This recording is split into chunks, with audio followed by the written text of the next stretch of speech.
Everything we know, from people and ants to stars and galaxies to quarks and atoms, the entire universe, might just be a simulation running inside a supercomputer inside an even bigger universe.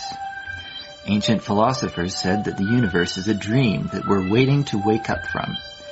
In this dream world of the imagination, anything is possible.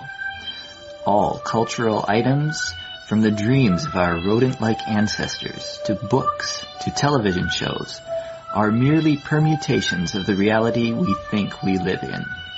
Today's age of computers and video games places simulations at the center of our cultural consciousness.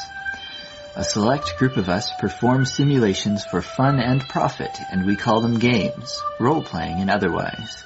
We live to run simulations.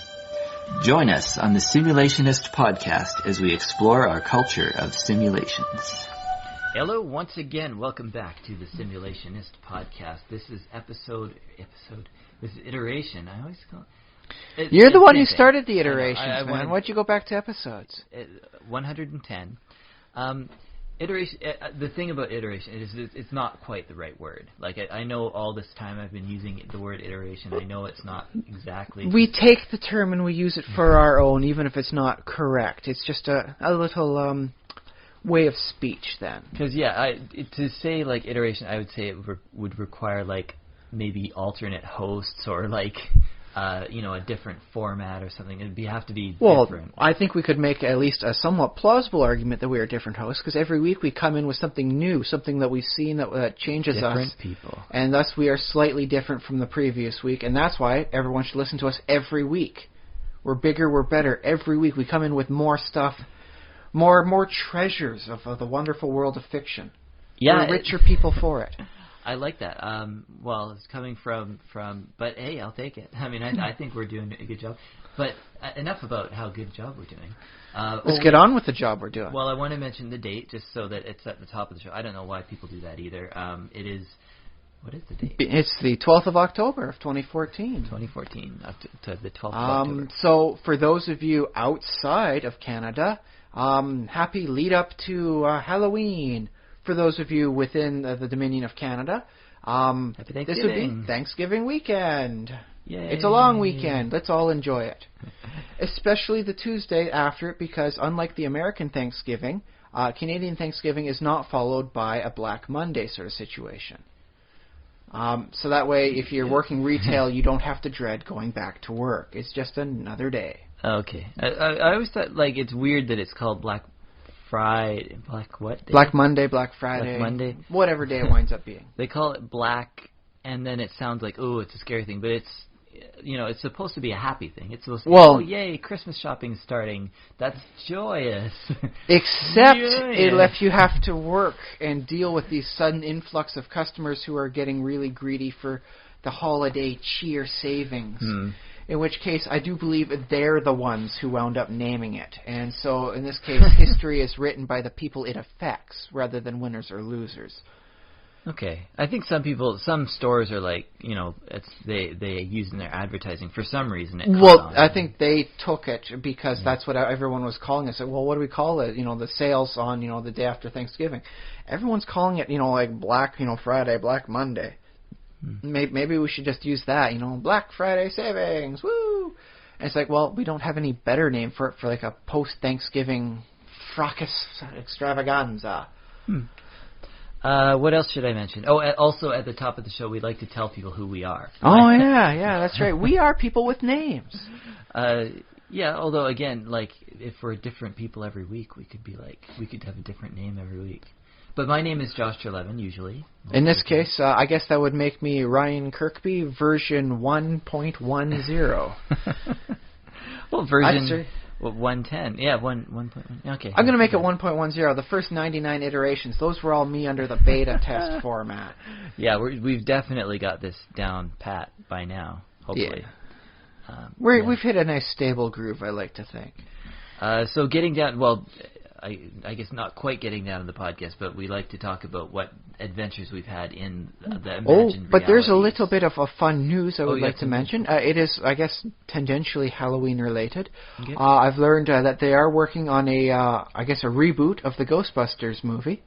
Oh yeah, okay. So that caught your attention this week. Yeah. Mainly because of a lot of people complaining over whether it should have been a reboot versus a passing the torch sort of scenario. Oh, I see. Are they so they're going to retell the origin story? From what I've been told, the script writing is under the impression that it will be working with a first ghost attack scenario again, like the original Ghostbusters. Therefore, it will be a reboot. A little depressing for me. I'd always hoped that instead of going for another movie, they would have attempted for a television series. Supernatural stuff is doing very well on television. Known characters and all that are working quite well. Known licenses and intellectual properties. Like, oh my goodness, like the amount of superhero stuff these days is doing great, and the supernatural stuff is taking off is a good thing. Yeah. So I thought, they probably could have had some fun with, like a TV series. I mean, it might be that it might be oversaturated with. Well, I wouldn't say that for sure, but that's just a speculation. Well, I mean, you figure this is change the pace up. Like a lot of these ones are hour-long programs. Switch it down to a 30-minute format sort of thing. Make it more of an episodic, like 3 parts for a story arc. And every 3 episodes you've got. Let's say it's a short season for 13 or so episodes. That's just under 3 or so, just over 3 or so movies, just under 4 movies in length that they add in. I like so that. One TV series could add more to the Ghostbusters genre and mythos than all the previous movies that they've done work combined. Oh, yeah, but there was a TV show. Well, there was the cartoon show. And don't get me wrong, I loved it. It has a lot of good stuff to it. I mean, J. Michael Straczynski, the great name in sci-fi stuff, he got some of his chops, writing into the Ghostbusters thing. Okay, yeah. He tried to work a lot on making sure things meshed well with the movies, and I give him thumbs up for that. Good job for trying to make things work there, Mr. JMS. Oh yeah, consistent in-world universe. Weaving the full storylines together and making sure everything at least flows from one to the other. He's the guy who wrote the episode as to what happened right after the Gozer event, according to the Ghostbusters thing. Okay, yeah. And it worked out well. He does very good writing. Always has, hopefully always will. But this one, as it turns out for the Ghostbusters movie, the reboot, it apparently looks to be as though they're going to work with an all-female cast as opposed to an all-male cast for the Ghostbusters. So the team, the Ghostbuster team, they're all going to be women. That's cool. Yeah. I don't know if that is supposed to matter. I don't know if a 50-50 split or what sort of thing. But heck, so long as the story's solid, I guess it doesn't matter what the gender, what the race, anything like that boils down to. So long as they're telling good, witty jokes, in the right sort of style, and they're, busting ghosts, having fun, I think it'll qualify at least as a decent movie. Will it ever replace the original in my heart? I don't know. I watched it a lot growing up, and it's one of the reasons I decided to go into post-secondary education and become a biologist. So I can point at people and go, back off, man. I'm a scientist. Yes. Bill Murray taught me you could be in the sciences and still have a lot of personality to you. You didn't have to be a dried-up old, flake of a person. You could have your soul with you still. Yeah, no thanks to all those other movies with the dry... Well, actually, that used to be it. I guess it still kind of is a Hollywood stereotype of the scientist being kind of... Yeah, like a Vulcan sort of, like detached persona. And don't get me wrong, Egon was pretty close to a Vulcan. I would have loved to have seen a Next Generation thing with Harold Ramis playing a Vulcan. It would have been magnificent. I don't know why they didn't make it happen. But, oh well, that ship has long since sailed, so... Cool. Yeah, okay. But yeah, that's the news bit coming up that I found this week. I thought was worthy of sharing. But let's go into personal travels in fiction. What have you done this week, Josh? My travels in fiction. A lot of Minecraft. I've been playing Minecraft, and I did an epic journey of 20 kilometers. Oh my! That's actually a pretty decent journey. I mean, we were just talking about. I guess we'll get into Sleepy Hollow, but we were just talking about how far 48 kilometers is, and yeah, the movie refers to it as a 2-day ride, and as it turns out, for for those in Victoria, it's a trip to Shawnigan Lake. It's like a 30-minute drive on the right road for us now. Yeah. So, like, it's probably not 2 days, but it is a long way because, you know, horses travel slow, and it's not like you're galloping your horse the whole way. And it's not like, also, like, if there's a river or whatever, there, like, in... Dang, horses don't swim. Yeah, here in Shawnigan Lake, there are several, like, streams and brooks and streams that you have to cross, and they've all been bridged over, so it's like, oh, yeah, it's no problem. But, yeah, back in the day, you'd have to go, like, kind of around up the stream or down the stream to find make sure it's the right time of year to cross it at the proper time. And, of course, like, in D&D, or, like, you know, sort of your gaming environment, it's like, oh, well, I just hop my horse into the river, we swim across, no problem. Well...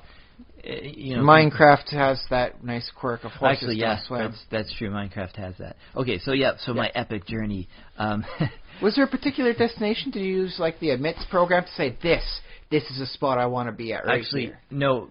The thing, like, it was so tempting to use amidst because it was very grindy, and I almost stopped having fun. Almost. I still had fun. I still enjoyed myself. It was the challenging fun, though. Yeah, it was that kind of fun. It was like, oh, this is just getting on my... Because I died several times on the way. And also, it wasn't just like, I made a mistake, or I shouldn't have done that. It was like, my computer is just crapping out. I had to update my Java. So, like, I figured out, like, I was like, why is my computer freezing and causing me to not be able to fight? Because if that's the worst time for your computer to, like, screw up. That's the biggest reason to get dogs. Frame rate is like when you're just... You know, you just encounter a creeper, like, I'm going to own this creeper, and then computer's like, I don't think so. I think you're going to have 1 frame rate in the next 5 seconds because I hate you. It's like, the next time you see an action from me, it'll be the death screen. So. Welcome to a lot of my experiences in WoW. Before I had my computer upgraded, oh my goodness, it was just like I wanted to kick my own self. It's like, I am hurting the party so bad I want to boot me out of the group. It's just, I'm making me angry. Yeah, so I died several times, but I got a bit better improvement after updating my Java. So just, you know, I guess this is a PSA to everybody out there who likes playing Minecraft. Make sure you have the most latest version of Java. Well, that's the thing, I suppose, for any, you know, sort of gaming computer. Always update your Java, update your drivers and all that, make sure everything's working right. Yeah, and I mean, these days it's so easy, like, I'm like, why is this happening, Google? And then, like, telling Google, okay, Google, why is Minecraft freezing or crashing? Or, well, it didn't actually crash. It only just went really, really slow. But why is it doing that? And Google's like, here, and just update your Java. And so it was a pretty simple solution, but, yeah. Thank goodness for Google helping us out with all the easy answers, man. That's true. They are like the best knowledgeable friend you ever had. So they're not, by the way, sponsoring the podcast or anything. We're not like just by Google. At least not yet. But boy, have they made my life a lot easier this week, finding out answers here, there, and everywhere. Yeah. So actually in the game, so the reason for this whole adventure, as I was saying, I've refused to use amidst. In this particular world, I'll use it for other worlds, but my main survival world, it's like no F3. No amidst, although I had to use F3 to debug to check why I was getting such low screen or frame rate and stuff like that. But I don't look at the coordinates. I was like, close your... Like, I'm holding my hands in front of my face right now. Like, don't look at the coordinates. See, I usually, I find more than actually, you know, the XZ, you know, where am I on the map? I utilize the Y more. It's like, okay, have I dug down deep enough? Mm-hmm. Is this where I want to establish my base level?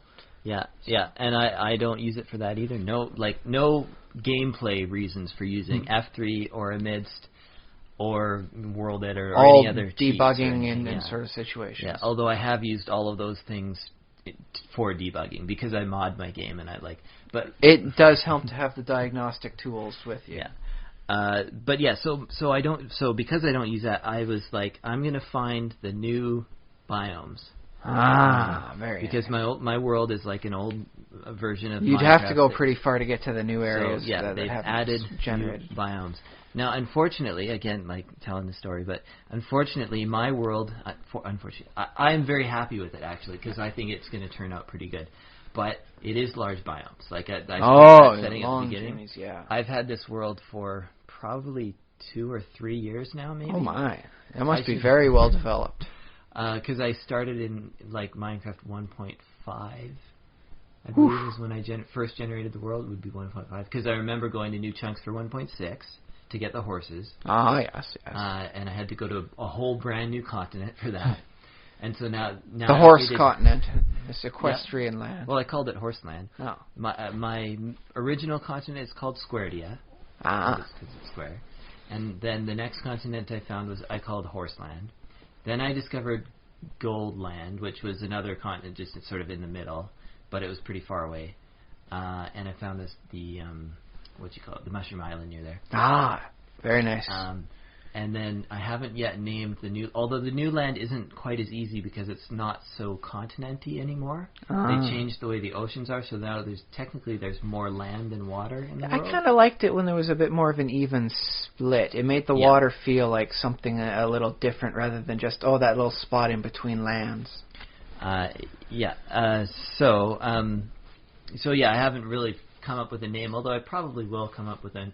But yeah, so basically I had to head out 20 kilometers to find, and I didn't know which direction to go. Because any direction's a good direction. Yeah, you don't know where. Eventually, I mean, just through sheer grinding or brute force, if you go in a straight line, you'll hit every biome. Although technically, the best way to go about it would be to go out like the until you have to generate new biomes, and then go in an ever widening circle. But that's a little maddening in and of itself. Because at least then getting back wouldn't be too hard. Because you minimize your effective eventual distance that way. Yeah. Yeah, and I did go. The first direction I went was northwest. Then I went due west. And then I went east, so it's my third sort of spar. I did a couple, go out and then, but basically I went out until I died, and then I'm spawning back at spawn. I'm like, I'm not going to go out that far again. Plus, I kind of already know what's out there, so I don't need to. So then, okay, being there, seen that, done it, gone. Yeah, northwest, die. Okay, try west, due west, die. Okay, now try due east, and then due east. I made it. That was the farthest I made it of any of the, attempts. And I didn't die, because I was kind of getting used to this whole, when the frame rate would drop or whatever. I was like, that's gonna happen. Okay, shut it down or dig myself a quick hole and bury myself in. Okay, there we go. Yeah, so I kind of got used to it, and so I got better at sort of surviving. So I ended up. It is a bit of a different hat to wear going out and exploring in the game as opposed to building up and doing some big things. Yeah, and I'm still in the version. I don't know if 1.8 has fixed this, but the boat. Your computer actually runs 2 instances of Minecraft when you play. It runs like a server version and a client version, and that's so that if you were to somehow, because you can connect over LAN with other players, there would be one version that was sort of world, and then each player would have their own instance of. That's how that works. Yeah. But if you're playing single player, it still generates. It has a world version, It doesn't seem energy or computationally efficient, but it's what they do. I'm sure they got their reasons. I'm not sure if there's a better way, at least to do multiplayer. I don't know if there's a better way, because it used to be this. If you were playing single player, it only had one instance of the game. But also that meant that they were both. I don't know. Anyways, I can't remember how. There were some specifics about it, some minutiae details that got weird. Yeah, I can't remember. But basically, what happens with boats is that if your computer is running a little bit slow, or you're running too many things, like listening to podcasts in the background, or actually podcasts are not so bad. But if you're also rendering video in the background, or something intensive. Oh, I've always got the cookie clicker running in the background. Yeah, that eats up a little space, just a bit. It adds up. But yeah, the one instance will run at a different speed as the other one, so your computer will have 2 different versions of where your boat is supposed to be. Quantum weirdness going on in Minecraft. It's displaying on the screen you in one place, and then suddenly your boat will just break underneath you. That has happened to me before, and it was just so maddening. What happened? I'm in the middle of nowhere. And Only then you for see the computer, 64 blocks away or 100 blocks away, there's the wreckage of your boat. It's like, how did it get over there? Well, that's what's To be happening. fair, boats aggravate me a lot because every time I seem to hop out of one, it goes rocketing off into the deep waters. I'm like, well, where are you going, boat? Yeah. So I I would not be unhappy if like 1.8, 0.1 comes up with a lot of boat-based upgrades. Yeah, I don't expect that. Well, I haven't actually played much with 1.8, so I don't know. I guess that's what you're talking about is you every time, no matter what version it was, whenever I hop out, if I don't have like a water channeling in a certain direction, that boat just goes rocketing out like a pea between in between two like butter covered fingers, just goes rocketing out. I'm like, whoa, where are you going, buddy? Yeah, you're not exactly. manned at all. What's up? And I think there's no ocean currents in the game. What are you doing heading that way? I think what does it though is the game doesn't like entities occupying the same space, because so basically they accelerate away from each other, and I think the player counts. Well, that's how you're able to push villagers around when you need to. And so the closer you are in intersecting, the more you're intersecting, the higher the degree of they want to push. And I think that's just written into the math, and for some reason the developers thought, well, we want entities to push away from each other so that they don't end up all crowding, and so yeah, I guess it's one way to go about it. I mean, the other option was like the WoW option there, where you occupy no space, and so your big mean tank, anyone can walk right on through. Yeah, and that gets a little annoying. It's like, I'm a giant beefy Tauren, tank it in. How dare you, try and walk by me? It's like right on through. No one cares. Mm-hmm. It's like, no, just because we're not in combat, I can't block you. Yeah. That reminds me of a tweet. When the news first was official that Microsoft had bought $2.5 billion, billion with a B. I remember one of the first most popular tweets. I think it might have been Captain Sparkles. It's one of the popular Minecraft like a YouTuber or something. I think it was Captain Sparkles, but it might have been someone else. Their first tweet was, Microsoft, please fix boats, and I think please with PLS. Microsoft, please fix, because people have been bugging Mojang about fixing boats forever, and now it's like, okay, Microsoft, this is your problem now. Fix the boats. Fix your game, Microsoft. Well, it's in your boat now, literally, figuratively. Go for it. Your boat's your problem. So I discovered savannas, and I got some. Savannas are quite nice. Yeah. They have a very good visual appeal. Love the acacia trees. Yeah, I got some acacia wood and some acacia saplings, and I brought them back to my home base with the plains and stuff, so I can have some acacia trees. I find I had a hard time initially figuring out what to do with the highly colorful acacia wood. Goes amazing with the pure white from the sandstone stuff. It's the only wood I use now. Oh, okay. Very nice, colorful, mixed to a nice blank slate. Nice, good color. Well, the acacia logs, I edited the texture. I muted the color a little bit, and I think it looks way better the way I did it. So because I thought it was too what's the word for colorful, flamboyant, too bright, or too cartoony? Saturated, I guess maybe is the word. Because I think that literally I was put it into Photoshop and saturation slider down. There you go. Yeah. I wouldn't mind some of the darker woods, like a nice ebony sort of thing.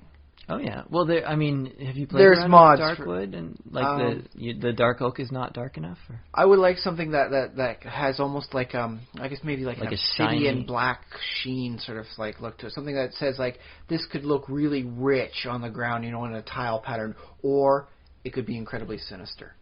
Well, that makes me want to try attempting drawing a texture for that. Well, I'm sure there's probably a mod out there somewhere for it. I've got a lot on my plate, so it's probably mow trees or something. I don't know if that's a real mod, but I got wood mod. There's what is it called? Extra biomes, or I think there's two big biome mods. There's extra biomes. Those are the people I should push my living lands biome idea on.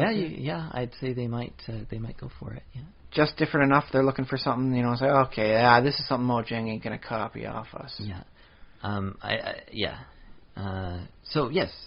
Wait, where was I? Oh yeah, acacia wood. You found acacia wood and the wonderful stuff there. So yeah, my huge Minecraft adventure for a couple of saplings. To be fair, I mean, once you get a couple saplings, you can start up your whole tree farm. Mind you, when it comes to acacia, you want extra room, so it's not the space efficient. But it is nice to get the different color in for highlights and subtones. Because anybody can build like a log cabin, but it takes a lot of style, a lot of effort to make it look good. So. Oh yeah. Oh, and yeah, another thing I did that I as part of the story, I guess, is I didn't just travel 20 kilometers out, although like I did that in the overworld, and then I built a nether portal. Make a quick trip. And then I built like a 3-wide hallway, like as far all the way back. And that was what took forever. That was that was a lot of time. Yeah. Overland roads take a lot of time and energy. Yeah, and when you're like digging through the nether, it's like, do I tunnel or do I go over? So so it's a lot of tunneling, and it took a lot of work to dig out. But I did it. I completed it. So now anytime I want, I can go through the nether tunnel and be in Savannah bound. Very nice. Yeah. Yeah, so I think that basically. Let me see. Is there? One more thing. All right. Keep on talking about. I was telling you last week that I installed a couple of different mods to try them out. I started a new YouTube series for the Millionaire mod. That's the village one. So I'm uploading. I'm trying to be very judicious. I don't know. I'm very strict. Impartial. No, I want to keep the critical, videos properly short. Critical? Is what I'm saying. So I'm laconic. I have to be hard on myself because it's tempting to always make the videos a little bit longer and just can I fit in a little, like one more extra bonus for the viewers? Well, the viewers, they appreciate the bonuses, but they also need, they have time constraints. Yeah. And it's funny, like people, every minute they're watching you is a minute less they're playing the game. Yeah, possibly. Of course, if you're listening to the podcast, you can do both at the same time. And that is the benefit of not utilizing all the senses when you're doing something like this. Exactly. Yeah. So I'm trying to keep them down 25 minutes, 30 minutes. So I'm trying to, because it makes a difference to how people watching. So I'm hoping that more people. I'll plug the channel. It's Spaceboot1. Spaceboot ONE, not Spaceboot the numeral 1. Spaceboot ONE. Just make things a little different. Keep people on their toes. Well, which one's the one? The Twitter or the? Okay. You got it straight in your head eventually. I think if you put in in the search function of YouTube, I think you'll find me if you put Spaceboot 1 because I have a lot of videos and they're all tagged, so I think it's pretty easy to find me. But not a lot of other Space Boots. Somebody else actually, turns out, I didn't know this, but on YouTube had that. Because that was my Minecraft name for a while. Dang you, and other person. I had it on the Minecraft forum. Are you sure it's another person, or have you developed an alternative persona you don't know about? Well, I didn't look too deep into it, but I think it's somebody from the States somewhere. It's just some guy, and I don't think he's used the account in some years. So I was actually thinking about just sending him a message and saying hey, if you're not using your account, would you want to shut it down or could you rename yourself Astro Shoe? Yeah, but I don't know if that's is that a thing that you do? And plus, it's not like I need the exact number. And I was thinking thinking maybe I should change my YouTube. No. Here's what you do. You keep your name, and then you just make sure your stuff is so good, you become the Spaceboot 1. The other guy's he's the other Spaceboot 1 guy who's getting in, the search results. Yeah, well, you beat him by quality. Of the two, he's not a YouTuber. He's just a guy with an account, and he has some favorite videos, and there might be 1 or 2 videos on his account of whatever. I can't even remember now, but he's not in that case trying to easy competition. You can crush him, man. Yeah, exactly. This is just a stepping stone, man. This is like the tutorial round where they give you the easy enemy. Yeah. Yeah. So if our listeners want more of me, lovely, nice concise stuff to see what Josh has been doing there. Yeah, you can check me out on YouTube and watch my new Millionaire series, and of course I have my normal Minecraft series that I'm semi-regularly updating, maybe 1 or 2 videos a week as events warrant. I try to get a few videos up per week just to keep it alive and hopefully gather more subscribers that way. And so if there are any listeners, who aren't already subscribed, do a crossover, man. That'd be pretty cool. And I'll do the same when I go on the channel, I sometimes mention, oh yeah, by the way, I have a podcast that you can listen to if you're enjoying the dulcet tones of my voice, plus this other guy that you probably won't care about, but I mean, he doesn't sound like Screech from Saved by the Bell, so he won't blow your eardrums out. You'll be that's fine. true. It's funny because people sometimes say to me on the comments or on whatever, they like my voice, and I don't like my voice. I don't think it's especially like it's not a great. I don't think anybody should like their voice. I think everybody should believe their voice is the default voice, because that's the voice they've always had.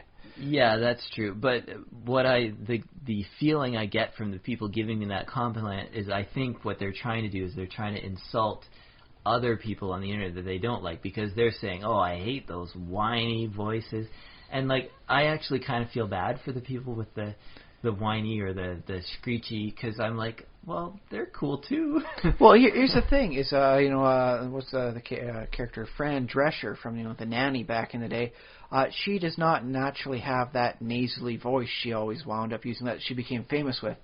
Yeah. She's got a very nice voice. The nasal thing was like a comedic part, to show her unrefined nature.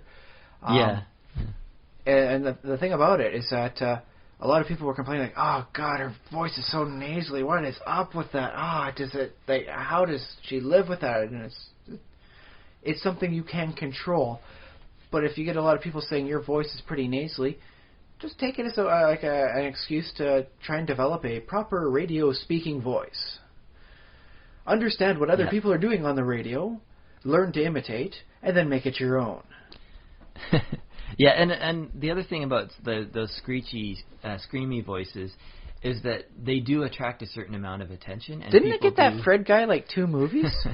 Yeah, exactly. Like people like that's. It might be annoying, but people are like, "Oh, this is so annoying." You gotta listen to it. Exactly. Okay, so that's me. I think I'm done. Okay. My week. I got a couple things, but I'll seg on into what I did with the Minecraft. Okay. I spawned a new town. I took my knowledge of how to kill a golem without destroying my reputation in the town. Okay. Yeah, it turns out all you have to do is like boil him in lava, sort of thing. Just make sure he's on fire when he dies and there's no lava at the bottom, and you get like 3 to 5 pieces of iron every time. Oh, nice. And it doesn't hurt your reputation, and they'll always spawn back. So I did that to get a decent amount of iron, plus what I've been mining out naturally, just making the little desert island I'm working at currently right now nice and level.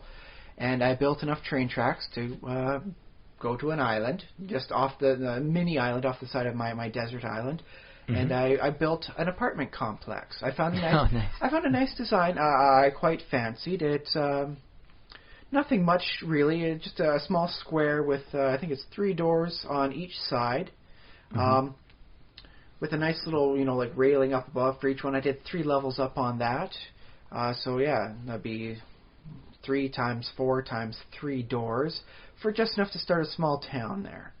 And I got a bunch of wood. I figured it's a pretty deep crevasse down there. I don't want to lose anything that's not replaceable, irreplaceable sort of thing. So I built up a nice wood, because wood's disposable. I can get wood anytime I want. I grow some more trees.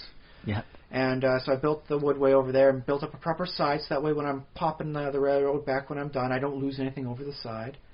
And got the minecart, and I pushed a few villagers over there. I accidentally hit one as I was getting rid of the minecart, so my reputation's currently at -1. I gotta go back there, do some trades, make myself popular enough again.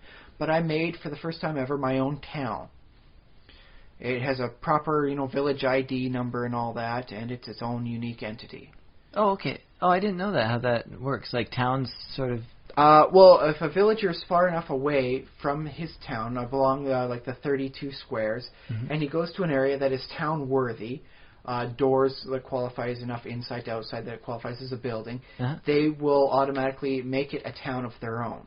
And the code assigns a number to it? Well, that's the thing. I have a nice mod that shows what my reputation is, how far away is the town, how many doors does it have, how many iron golems does it have, out of how many for each of them, and each one has a village ID tag for it, and I was able to verify that, yes, this new one has a different ID. And so now I've popped the railroad back up, and I'm heading east because I've got another town, and after that there's another one I'm going to build south. So instead of having one town on this desert island, I'm going to wind up having 4, each of which with a slightly different little style to it. So I'm having a little fun with that sort of thing. That's neat. And I'm enjoying it. I'm very much enjoying being able to say, okay, here's my wonderful town. Now I'll populate it with people, so that way it's not annoying for me trying to, build a town with all these people around, knocking on all the doors, humming and opening and closing all the dang time. Mm-hmm. So I found that nicely rewarding. I've also, I think, leveled about a third of that island down to level 63, and just made it pure flat desert. I took all the cactus I could out of the island, and I've moved it to just north of one of my towns, and I've started a huge, horrible, cactus, uprising. As many cactuses per unit area as I can build up there. No real purpose. I just, didn't want the cactuses randomly around the place, and I got rid of them. And it's well, what do I do with all this cactus in my inventory? It's cluttering up. I don't need to make that much green dye. So I put it over there and just started growing it up. It looks nice. I'm greening the desert a little bit. Yeah, I like the color of the cactus. I mean, I like other colors too, but yeah, it's a nice green. It is a dark, rich green. I do like. I might wind up using some of the cactuses for some coloration and dye work. But right now, I'm just having fun making new towns and exploring my artistic bent within the medium of fictitious sandstone. I was thinking, tell me what you think of this. I was thinking of adding of doing some fun with textures and doing a new wood for each of the dyes, like a green wood and all the colors. A nice proper rich mahogany redwood would be beautiful too. Yeah. There's some very good things that can be done there. Oh, do you use the different colored doors too? Just out of curiosity. Not yet. I've been utilizing basically just the acacia stuff for I have a nice style design to try and make it look like the slightly raised rooftop you'd see for Agrabah in Aladdin and all that. Cool. And so I've got some nice wooden planks there. I'm keeping that stylistic. And other than that, I'm just using regular oak wood for any, got to make, wooden handles for my axes, or, building a bridge out to an island. Just use that as my basic wood type. So I haven't dealt much with that yet. I'll have to double check to see which wood style might look better. But right now, as all the doors have the same style to them, it's just a different coloration, I'm not seeing much of a purpose for it at this point. A door is a door, and it grants me 1/3 of another citizen for a town. Yeah. And that's basically all I've done for that. But... Cool. That said, this week I got a chance to watch a very good classic movie, The Uninvited, which is one of Hollywood's first uses of actually having a ghost story with an actual ghost. Historically, what they've done is have a ghost either be that's the story, but it's really a person behind it. What are they doing? Well, thoroughly conventional means of why they want to kill people or drive people off. Scooby-Doo style. Yeah.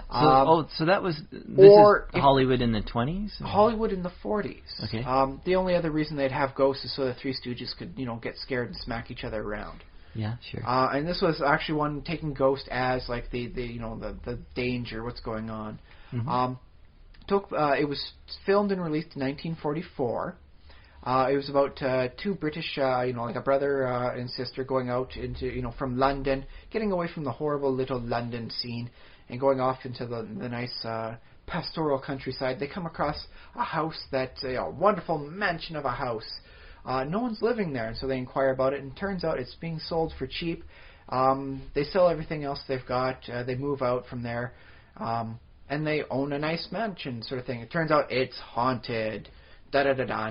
Won't spoil it for you. That's it. It was very nice. I was on the edge of my seat. I had a few ideas as to what was going on, where the twists might be, but I wasn't 100% certain until they came, and there were still a few twists and turns I didn't get. So, even though it was done so many decades ago, still kept this viewer on his toes. And, I dug it. It was everything I wanted in a nice, classic black and white movie. Until about halfway through when I realized, wait a minute, This movie was, out in 1944. World War II was going on at this time. This movie couldn't have been taking place on a contemporary style because there's nothing mentioned about the bombings in London. There's nothing going on about, the war effort or anything like that. And, this was 1944. That would be the year America entered into World War II. So this was potentially the last movie a GI would have seen in the theaters before getting shipped off overseas and going to, hell's half acre throughout the horrible trench warfare that was World War II for a lot of the time. World War II, So I found it just a little slightly unsettling. It's like, when they were filming this, these actors and actresses, when they were doing their scenes and memorizing their lines, there were Nazis just goose stepping all over Europe at the time. And it's just a little weird to think about, like, this is the world that was happening while this film was being made. And you see movies about the war, and you see them, it's like, oh yes, we're going to war now, and it's like everything shuts down. You got to recycle everything you can to send that in for the war effort. And it sends the impression that America goes to war, and all of a sudden it like changes gears. It's like peacetime, no, wartime, and everything stops, and we go to war. Yeah, I think that's basically the case. And that's what it seemed like, but no, like they were still making movies in Hollywood. Sure. They were still doing this, making the TV programs. Entertainment was still going on. I think it's still going on, yes, but I think not at the same changed, rate they were doing. And certain things would change, but at some level, it's still they were focusing on like supernatural stuff, as opposed to like, oh, let's do a true crime story. It's like no. There's enough weird things going on right now, over in Europe. We don't need to tell a story about like who done it in this case. It's more of like a what's haunting you. Okay. So maybe that's one of the reasons that Universal Pictures was doing so many monster movies around that time. Is it's like, well, we can't just utilize like a real world enemy. We have to do something supernatural.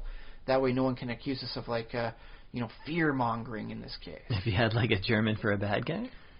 Or would it be no? Well, that would be correct. That would be politically correct to have the Germans be the bad guy. It would be politically correct, but I am sad to say, before World War II got really deep down, dirty, nasty, there was a lot of German support in America. They had little junior Nazi, camps sort of stuff going on there. Be like them. Look how efficient these Germans are. And then things went really far south, and everyone's like, whoa, we did not see them doing anything this bad. We were just kind of like the Lederhosen, and let's distance ourselves, man. Well, and to this day, there remains nothing wrong with Lederhosen. No. The little pencil, like what do you call it? The toothbrush mustache that Hitler had completely ruined it for everyone else. Lederhosen managed to come out intact because he wasn't wearing that around everywhere. Yeah. You can bet if he was wearing that and enough little things as he's walking around, parading like, oh, look at me, I'm the Chancellor of Europe now. No, Lederhosen would completely be verboten. But that said, okay, back to the movie. I loved it. Everything I liked. Very decent special effects for the 40s. And I think it's on the list of movies to watch for the Ravenloft setting. Cause, it's a good, creepy, spooky... Is it in color? No. Black and white? Well, ghost movies tend to work a little bit better in black and white, or at least muted tones, I find. Sure. In this case, I found it to be very much, like a source for the domain of at least Lamortia. The eastern part of the core in the Ravenloft setting seems very much like it had taken bits of it. Okay. The ghost on Griffin Hill is probably due in at least no small part to the movies such as the Uninvited. Oh, okay. So yeah, I give it 13 dwarves out of 13. Bonus, Hobbit. For those of you who want to catch something that has helped pioneer various areas of other fiction. So that's a good score. Like, so you really think it really held up, and I think it's held up beautifully over the decades. There's some nice special effects in there. Nothing too extravagant and all that. Twists and turns. Just some nice turns of phrase like the smell of mimosa, oh, it's almost overpowering here. And so they utilize sense and stuff like that you can't get on, like the video, equivalency. Yeah. So you have to rely on them and how they're going about it. And everyone seemed to be playing. Nobody was holding the idiot ball in this case. Everyone was smart enough to, have their reasons why they tell or they don't tell. That said, I found it interesting that it was a brother and sister that, buy the house. And, of course, the brother winds up getting a love interest. But you know what? The girl winds up getting a love interest, too. The sister, she winds up finding a guy that just happens to be pretty darn keen on her, too, And so it wasn't just a matter of, like... Americans? No, they're all British. Okay. But, it's an American film sort of thing. And so it wound up becoming in a lot of the movies you would wind up seeing, of course, the male lead winds up meeting this young lady, and they wind up falling in love, and that winds up acting as a catalyst for exploring what's going on in this haunted place. It's a movie, yeah. Okay. Because the young lady wound up having a history with the haunted house, Wyndham Manor. Yeah, spooky. And so, of course, that's how they get drawn together, is, the lovers that are meant to be. Whereas the female, the sister, would wind up just being a backup character sort of thing. Helps out here, helps out there. No, she wound up, contributing. And hey, she finds a love too. And that's kind of nice that they're not just thinking it's like, about like, oh, of course the male lead gets it. What about the sister? Well, that doctor there, he's about the same age category as her. Why don't they wind up getting close together? And it turns out, like the dog she has won't go up the stairs in Wyndham Manor, will not take a foot up the stairs, and winds up running away from the house entirely. The doctor finds the dog in a most, distressed state and nurses it back to health.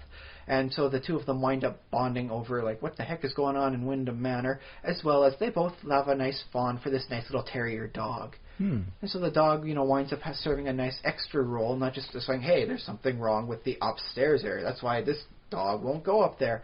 It also helps bring the two, people together. It's kind of not necessary for the story, but I found it to be a nice little addition, something they had time for. Okay, the movie has a dog in it. That gives it automatic points. Well, the dog, adds to, to give a reason for two people to help, and form that initial bond that becomes, romance. It doesn't just have to be all about the ghost. It's like, oh, and by the way, like, oh, you found my dog, hooray! It's not just, okay, the dog's no longer needed for any of these scenes, so we will just have the dog, run away and never be seen again. The dog comes back. They utilize it back. It's like, okay, now let's fold things back in. It's a small town. Everything folds back in on itself in a small town. Nothing winds up being just, like, let out. Everything comes together and twists up because it's a small town. That's how it goes. Dog comes back. The doctor found the dog, and he nursed it back to health, and that's how they get together, sort of thing, at least initially. I'd say I would actually make a serious rule, like, not sarcastic, that I'd say movies with dogs in them are better than movies without dogs. There was also a cat in the movie that refused to go up the stairs until the very end. After spoiler alert: the good guys win. The ghost, goes away, and so when the cat goes up the stairs, that's how you officially know it's no longer haunted. The cat will freely wander upstairs. Yeah, I wouldn't say the same thing about cats. Just, like, I like cats, and I like seeing them on screen, but I wouldn't say that they automatically make a movie better. Just the fact that there's a cat in the movie. But yeah, I think just the fact that there's a dog in a movie, except when a movie becomes about the dog, then I think. Then you get your earbuds, and then you get that whole thing going on, and it's like, I kind of liked Beethoven. Beethoven, if you don't take it seriously, was okay. Not great, but okay. A nice little bit of fun, good for the whole family. The sequels left a lot to be desired. I remember as a kid, I was crazy about Homeward Bound. There was an older version of Homeward Bound. Actually, I was young enough to... Well, how old was I when the second Homeward Bound came out? I was probably 13 or so, but I still enjoyed that one, too.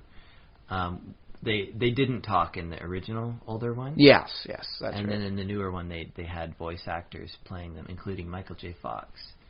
Well, that made it even better. I mean, Michael J. Fox automatically enhances it. It doesn't need to be a dog. You can get a fox, too, man.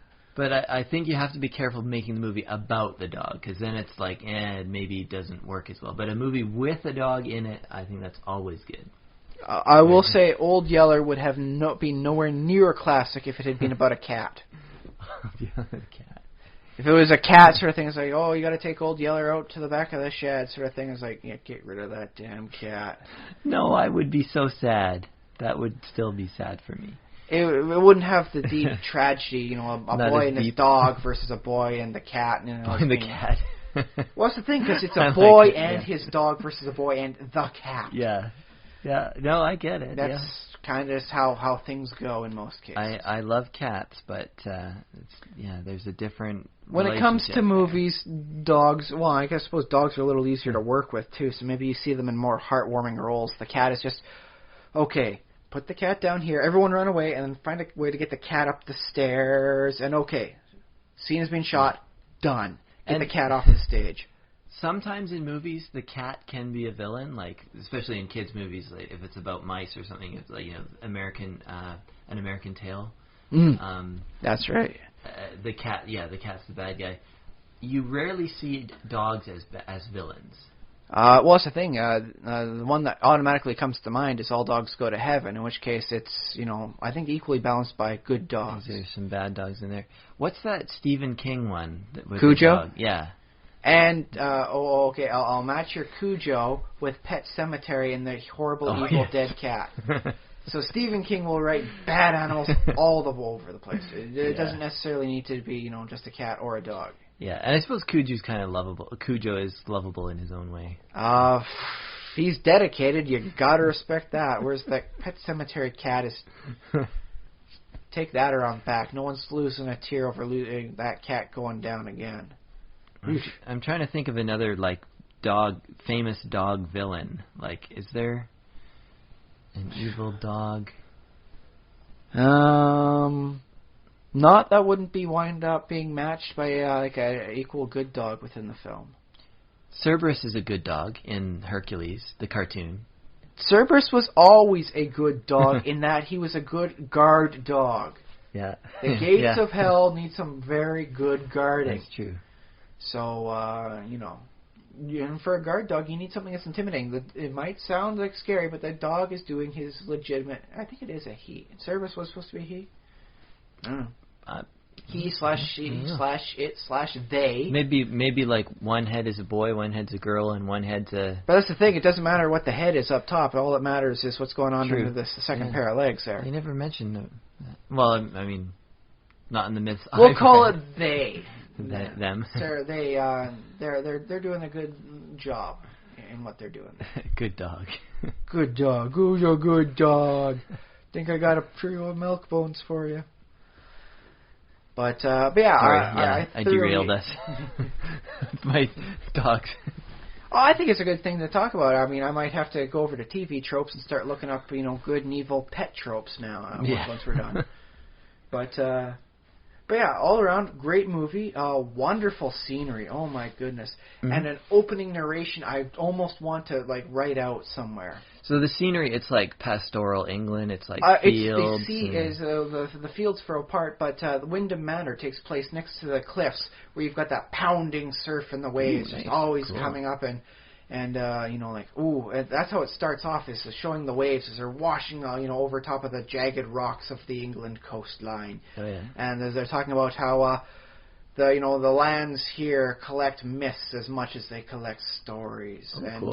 The people who live here, the pounding of the surf, it helps heighten their senses. Everyone was surprised when I bought the house. Why didn't I know? Why did I not know that the place was haunted to begin with? All of them could clearly have sensed. I should have known when the dog wouldn't go up the stairs. But for they say such animals can even see ghosts. Mm-hmm. But my senses were not attuned yet, thanks to the pounding of the surf. And it just a really sweet monologue. So would that be the south of England, or did it say, or north of England? Honestly, I missed which direction they were in. All I know is a brother and sister off for a fortnight away from London. Because, I guess north of England, I think of sort of Scotland and the Highlands and then the remote islands out there.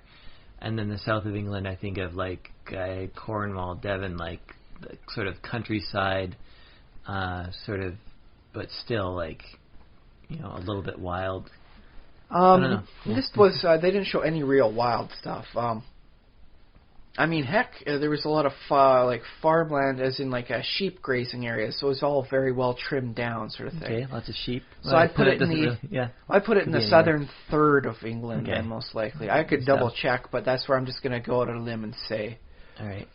But it was very nice. I absolutely loved it. Great scenery, great story. I think they reutilized apparently some of the props for the house. Like the banister was used from a previous. That's what they did back then. Heck, it was 1944. You don't just get a new banister every time you're making a new movie. Yeah, There's a war going on. I think that's obvious. Is that a criticism or just something? No, it's just like you watch it. If you've seen enough old movies like I have. You've seen that banister before. That looks familiar. Didn't they utilize that in The Invisible Woman? No, it's actually a little too close. They utilized it in the other movie. Yeah. That's it. I technically didn't see the whole movie. Because I watched it with Sven Gulli, and there's commercials and everything. They had to slightly edit it down for the allotted time. They did their best not to ruin anything, or like make it completely incomprehensible. So okay. I hope I got everything. I hope there was no scene I really missed. Now, can you tell us if you see the ghost at the end of the movie or towards the end? Do you see well, ghost? that's the thing is there's ghostly effects. There's a room up on the second story. It's cold and it has a clammy feel to it. And they're looking like the guy's talking. This is where I can have my music room, because he does musical reviews, but what he really wants to do is compose, and he's very gifted. So that's what he's going to do. His composition room, wonderful scene. Like they've got like a nice little angled window there, and the scene of the in the background, and it's not just like a black, like we've drawn an image here. They actually have this must have been done like somewhere where you got a good thing, because you could see in a real place, the ocean, hitting the shoreline in the background. Oh, neat. Magnificent view. But as they're sitting down, they've got some flowers with them. They sit down and they talk about it like it's a cold room, must be something about like the angle and all that, and then the flowers all wither and just wilt, sort of thing. Oh, cool. Life just gets sucked right on out of them. That's creepy. That sounds like something out of The Ring or something. It's one of the many things going on. But yeah, as I said, the one young lady's mother, as she said, according to her father, she had the mimosa perfume on her. And that's not the mimosa drink, it's the plant. I don't know either of those things. It's a bit of an obscure perfume scent, but it's not that bad. But they wind up, instead of just always like, and then a ghost pops up and is like, do you smell? What is that smell? It's a smell of flowers. And the guy's like, I know that smell. It's the smell of mimosa. Because it was the same scent that the young lady had that mentioned it, sort of thing. I wonder if this was one of the ones that they tried out smell-o-vision on, or the smell. No, this would have been well before that. It was just, I suppose, in lieu of special effects, have them describe and bring you into the scene. I like that idea. That's a good good tip for role-playing games too. If you're a dungeon master. Oh yes. If you're going into Kobold Warrens, describe the stench of it. Oh God, it stinks. Well. Kobold Warrens wouldn't stink. They're very clean creatures. Whereas the goblins, oh my God, goblin filth holes, what they got going on there. They're basically living in one big latrine. Oh God, man. Now you can say, it smells horrible. Now that's good. That's a good start. But also, you could say with a hint of fruit in there that you don't think. It's a fetid smell inside the Goblin Warrens. It's definitely a stink of almost decomposition, citrus, but bad. It's the smell of clear, rotten offal mixed in with that cupric under scent of like a place where they've been butchering stuff. There's blood that is being flown through here, and mysteriously a wooden scent at the very end of it. You don't know what's going on with that, but it does have a wooden sort of like aftertaste, for lack of a better word, going on there. Really bring the players in with their senses. Especially in the scenes where it's like, oh no, you guys forgot to bring torches? Well, welcome to the ill-lit darkness. Haha.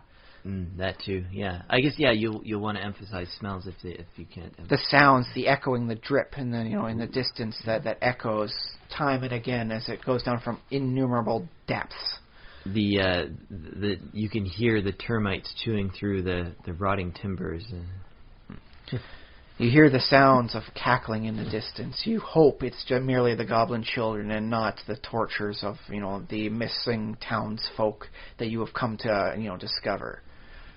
Da-da-da-da. Townsfolk cackling? The goblins are torturing the townsfolk, sort of thing.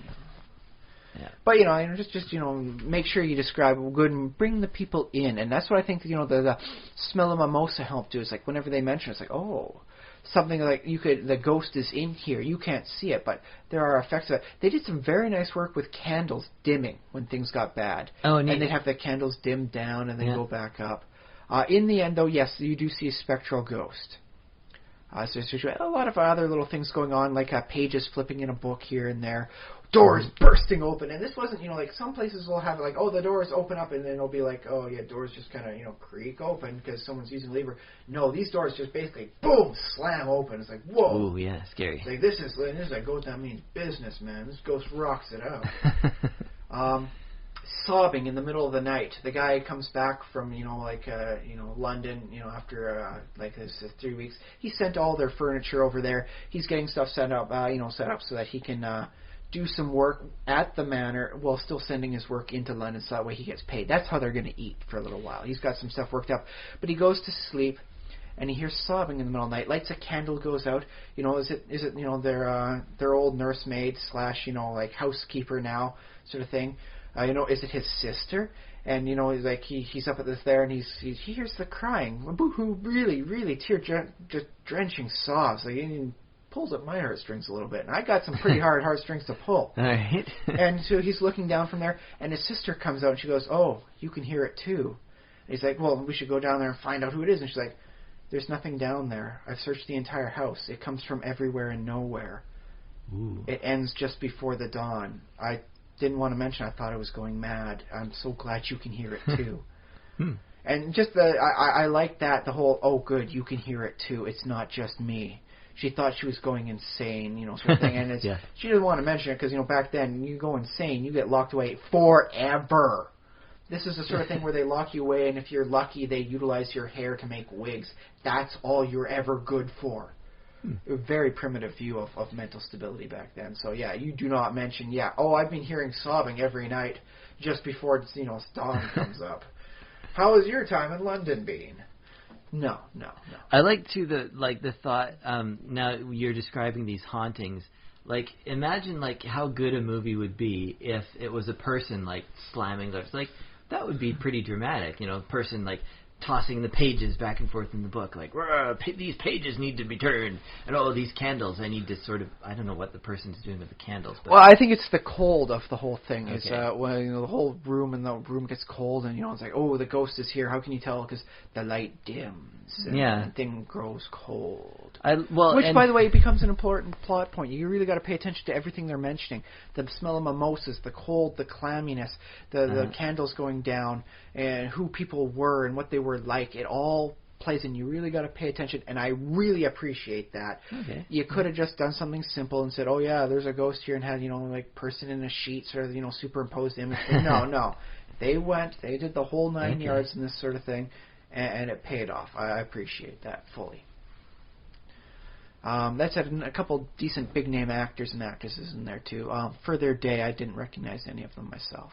Okay. Sven Gulli told me they were important, and they'd done a lot of other work, and so I trust them on that. Okay, that's sure. Yeah. But yeah, I think it was a very excellent way. If you are going to tell a ghost story in a novel, you're going to do it in a campaign, this is definitely a movie to watch. It shows you don't just have the ghost come, and then a ghost comes in, and woo! No, it starts off small. The sobbing at the middle of the night, the cold, the lights dim. This room feels cold. What's that, mysterious smell going on here? And then other little things like, a person gets possessed at a seance sort of thing. Because, they do have, the tumbler glass seance, because before Ouija, was made by Parker Brothers, right? So, they're doing the whole tumbler glass thing. Oh, yeah. And then they had a very nice special effect, because, they take their hands off, and the tumbler glass starts shaking and going around, and then, poof, knocks across the room and shatters into the fireplace. Ooh. And you know what? That was pretty darn good special effects. And classic stuff, no CGI needed. But, good. Is it hanging on a string or something? I don't know. It was one continuous shot. Everyone has the one finger on, and then the purpose of the seance was to put the young lady's mind at ease. Uh-huh. And so, the doctor and the guy, they were going to try and push it in the right way. And, it's like, this is your mother. Now that you've come to the house and, seen this, or, I've been able to see you, it's great. Never come back to this home again, sort of thing. And, they were going to try and, make her mind at ease, sort of thing, and, and relax her. Yeah. No. She's like, you guys are putting your fingers down. You're making sure it's not moving towards the no. Get your hands off there, sort of thing. And so, the two fingers are moving, doing the guiding thing, and then both hands go off, and the tumbler is moving on its own, and boom, shoots across the room into the fireplace, shatters. It's like, not bad special effects. Yeah. You get the golf clap for that. That was it's nice and dramatic too. Yeah, it's cool. Doesn't need great special effects. You don't need a ghost. And best of all, especially if you're playing in people that have a more combat-oriented mindset, if you're playing this in a campaign, doesn't give them a target to hit. It's something that's happening, not a monster that's doing it. True. Although that can be frustrating, but as long as it's just for the scene. It's like, well, that happened. Let's face it. You can say, like, I've got a nice little story going on here. It's kind of like a story of what happened in the past, and all this. And so it's not going to be like you have like 7 ghosts to attack, before you finish the house off. Like, what's the armor class of that tumbler? Like, and that's the thing, that you will eventually encounter the kind of person who's like, I attacked the table. The table's possessed. Oh no, she's possessed. If I stab her the right way, I'll do minimal damage. I won't kill her, and I'll hurt the ghost, right? No, you will encounter these sorts of people eventually, and sometimes it's best to plan in advance that you don't give them the target to hit until the time is right. Okay. Build up to it. I think it's a great thing. Unless their character would, but would their character's basically a little marionette for them, what they do. Yeah. I think it's a wonderful thing to watch. Great resource to study. I think I could tell a better haunted house story now because of it. Awesome. Cool. I learned from it. Now, that was my big thing this week. The wonderful classic movie that I learned a lot from. But that wasn't the only ghostly, weird, small towns movie we've seen this week. Yeah. Because, between you guys and me, I know a place that sells video cassettes on the cheap. Because nobody wants video cassettes anymore because not anyone has them. Is it Value Village? No, it's the St. Vincent de Paul second-hand store. St. Vincent de Paul, yeah. They were selling video cassettes for 20 cents a piece, so I picked up 5 for $1. Do they still have, did you buy them out? No, they had, a huge selection. Yeah. A lot of copy over there, and some stuff I got for myself. There's a copy of Mortal Kombat I got just for me, because I spent years studying on its soundtrack. Mortal Kombat, the movie? The movie. Okay. I got Terminator 2 Judgment Day, and I picked up a few stuff for the Halloween season. Bram Stoker's Dracula, but the movie we watched and are going to do a proper nice little review on this week, Sleepy Hollow, 1999 film. Let's see, maybe you've heard of the actor Johnny Depp? There's Christina Ricci in there, Francis Ford Coppola had a hand in there. It's a big movie. It was big for its time. Successful. Big for its time 15 years ago? Right? 15 long years ago, my goodness. Whew. What did you think of it? First impression sort of thing, because you had never seen this movie before, Josh. I skipped it, in the movie theater. When it first came out. Were you old enough to properly see it in the theater in 1999? I guess I would have been... It had an 17. R rating, I believe. I would have been 17 at the time. So that would have been... My first year of university was 2000. I graduated in 2000. Yeah. Okay. So I think you might have been just on the. Maybe if you had gotten your dad to help you out there, I think you could. Because I do believe it qualifies as an R rating. Yeah, my parents were not big into any kind of. They still aren't into what do you call it? Just the horror, adult or not. It's not adult, for everybody. You don't have to be. Yeah. So, but the chances that one of your parents would have taken you to it, a little slim. Yeah, they're not really into the big scary or whatever movies like that. But what'd you think? I give it 13 out of 13 dwarves. I liked it a lot. Were there flaws? I guess there were some tiny little flaws, but I don't care. Why didn't the main villain just do this then and get it over with, sort of thing? Yeah. I was complaining about she was like, oh, I'll get the headless horseman to come in here. Oh, are we spoiling it? What? Spoiler alerts all throughout here. Yes. So if you don't want to get spoiled, you might just skip ahead a few seconds. It's not that big a spoiler, I don't think. But anyways, it was like she had. The main villain turns out to be the evil stepmother. Evil stepmother. Oh, interesting. Yeah, I didn't put that together. But yes, And she has the young girl like right there with her. Christina in the room. Ricci. And she has her at her mercy, basically. She's like holding there. She's knocked her unconscious. I mean, like, oh no, it's my evil stepmom who's done it. And then she faints. And it's like, well, you could have just thrown her in a river. Yeah, and instead you take her to the almost non-functional windmill. Yeah, and there's no ritual reason. Like, that's what maybe you could make a justification. You're like, oh well, it has to be innocent blood spilled on the full moon or whatever. No, she just wanted to get rid of her, and she just decided that it's going to be the headless horseman who does the dirty deed, even though she appears to be perfectly capable of murdering other people. She's chopped a few heads off of herself, man. She's not completely. That criticism said, I think the movie is it's a head choppy movie. So you you say, okay, yeah, this is Sleepy Hollow. This is the Headless Horseman. People are going to lose heads. Like, that's what the movie... You might get impaled first. You might get slashed up a little bit. Nick here, cut there. But you know what? No. Heads are going to roll. So, yeah, so... I think that might have been their tagline, too. Heads will roll. It might have been, yeah. So if they're like a little bit loose with, well, maybe it's not always the Headless Horseman who's doing the head chopping, okay, sure. Well, it does add a nice twist to it. It's not just one killer, it's multiple killers, and you got to figure out which head chopping was who. That's true. Well, you don't have to figure it out because they tell you at the end of the movie, but yeah. I didn't like who died from what? I was having fun, sort of guessing like who was the bad guy, and yeah.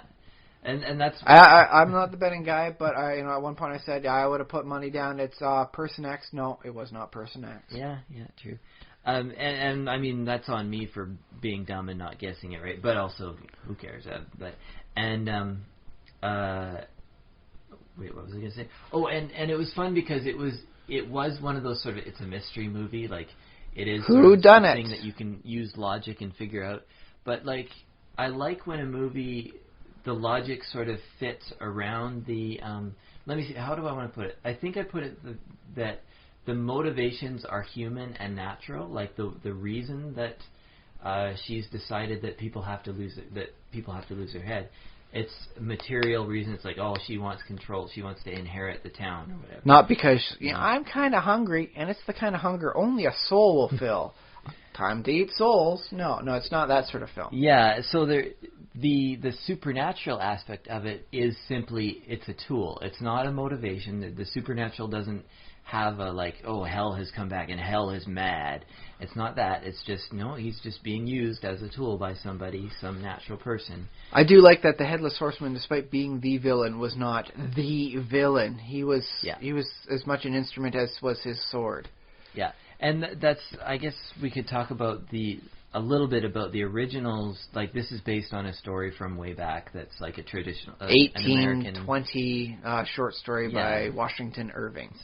American literature, one of the early examples of... Although he wrote it in England, it is, There's stuff he was doing, while he was taking, Because back then you took your work with you everywhere, because you couldn't just, I'll make a note for it and text myself later. No.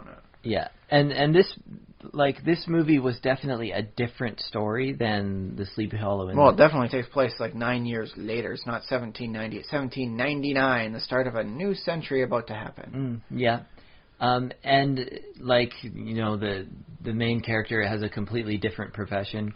And Ichabod Crane was originally effectively a principal. He was like the headmaster of the school, as opposed to in the movie where he's an early forensic investigator. He's like a forensic... And I think that kind of ties into Johnny Depp's character from 21 Jump Street a little bit. Although it's different. I think he's not quite the same. But plays to his known strengths.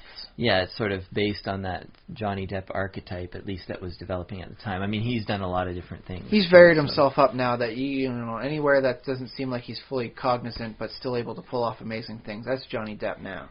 Yeah. But I enjoyed it, and I guess the thing is, it didn't have to be called Sleepy Hollow necessarily. I mean, there was a headless ghost, but it didn't have to be the same Hessian horse.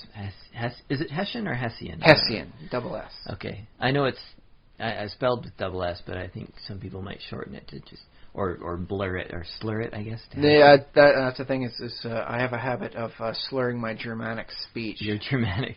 So yeah, if I want to say, eat your food and be Eschen as opposed to Essen, and I think that might be a thing, like how they do their W's. Oh, I see. Vivare and Los.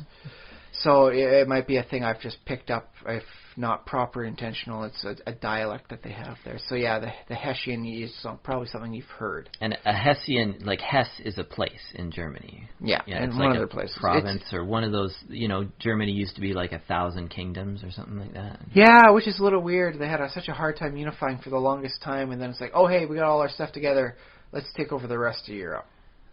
So now that we've gotten us together, let's get everyone else in with us. Let's just keep contracting everything into one nation. Yeah, and that's how you had 2 world wars. And one of those countries was Hesse, yeah. And apparently Hesse had mercenaries that I think every place technically had mercenaries. Yeah, but well, these Hesse were was famous, and then they went over to America for some reason. I guess the British hired them. That was the story, and for this Hessian. Swordsman was that he was hired by the British to keep the area under proper British control, and he would just hack and slash stuff up. Yeah. Otherwise, he was a mercenary in the original one who, I think it was like the American War for Independence got him. He got his head blown off by a random cannon shot. Which is interesting because, if it was going to wind up being like the Headless Horseman there, it could be like, instead of his head, he's got a cannonball. I am Cannonhead. And he shoots the ball at people when he. Oh yeah, like that, like from the Mystery Men thing with the bowler, where the telekinetic, bowling ball goes around. That's how he controls things. And boom, forget chopping heads off. No man, he uses his cannonball head to crush your own. Yeah. And crush your head. Now that's a movie. Crush your head. I think we've just come up with a plot for another variation on Sleepy Hollow with a really weird gory twist. Well, it wasn't gory per se, because there wasn't. Well, in moments it was. There was a decent number of amount of blood heads scenes chopped off, but I didn't see they didn't spurt blood. Somebody got chopped in half, and then there was the whole bit he's at the tree of the dead, and there he's tree bled. Yeah, he's chopping at the tree and it's bleeding, and oh no, that's where the heads are all stored. A whole a hollow full of heads in the tree of the dead. Yeah. I'm pretty certain that was not involved in the regular story, but the tree of the dead was a really nice sight. I think it had a good visual appeal to it. And I was towards the beginning of the movie, I was because he was saying oh, I'm a man of rationality and science or whatever I don't know if he said science per se, but he's like that whole logic and reason. Yeah, logic and reason guy, and he's saying, well, it must be a man of flesh and blood, and then we have many murders in New York City, and we have no need for goblins or ghouls to make them occur. But oh no, it turns out he's wrong. Supernatural actually does this. But what I like about it was that the supernatural existed, yes.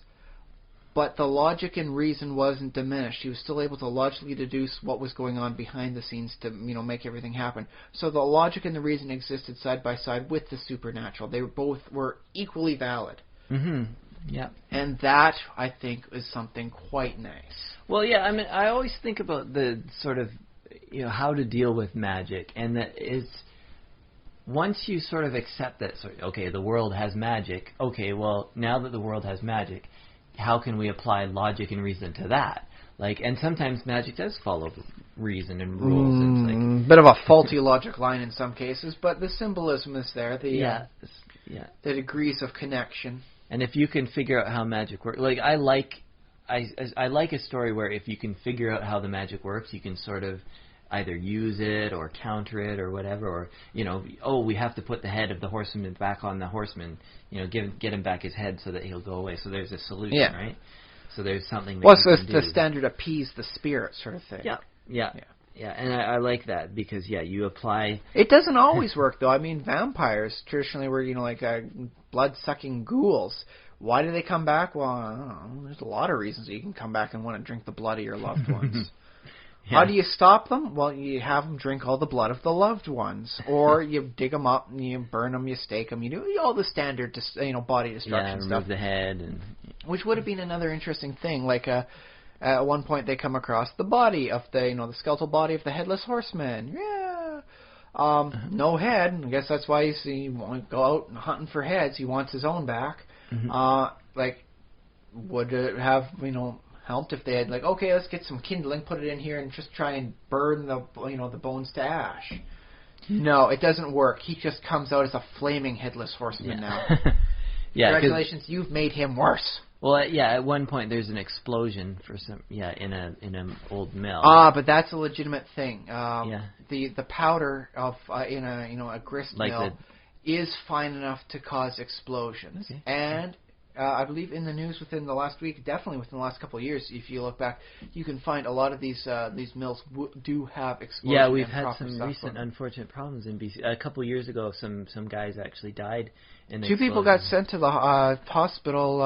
Actually, no, I think it was 3 got sent to the hospital. 2 to the Comox area one, and 1 over to Vancouver because of an explosion. Just because the particulate was so fine and so omnipresent, it set up for an explosive standard. And there has been a history of that. MythBusters has proved it plausible. Look up that MythBusters episode if you can.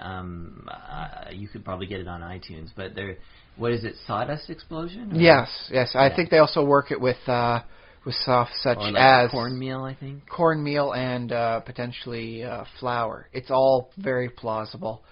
If a little, odd to think about, you don't think, oh my goodness, all this flour here, it's so flammable. How did you ever get this much flour in one spot? Why aren't the feds after you? No.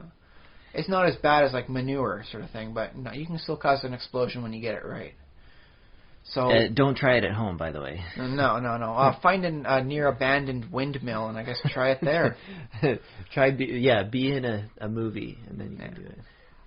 So the one large explosion at least has a decent possibility of actually occurring within real-world physics. Mm-hmm. Plus, at the time, there was, a horrible horseman from hell in there, so I'm willing to grant extra explosion points on that. I'm not. I don't think he had extra. We were talking a little bit about that. I don't think he had extra powers. Well, but that's the thing. I think there was an ambient thing. There was a scene earlier on where he's coming for another guy. He's got a target, and the guy's, he's in the one room. The wife's putting the kid to bed, sort of thing. And the fire, poof, goes big, and then goes dim behind him. So it seems as though the fires of hell had some effect around him, even if he had no control over it. So him in the center of a big flaming area, I'm willing to grant extra explosion points to, not under his control, but just the fact you got fire here. Guess what? Fire's gonna flare out, boom, kind of explosion-y style. Because conditions were right. Get a little oomph for your, extra bang for your buck. And I'll grant it. It was only the one explosion too. It's not like a Michael Bay film where everything's made out of explodium sort of thing. So it's okay.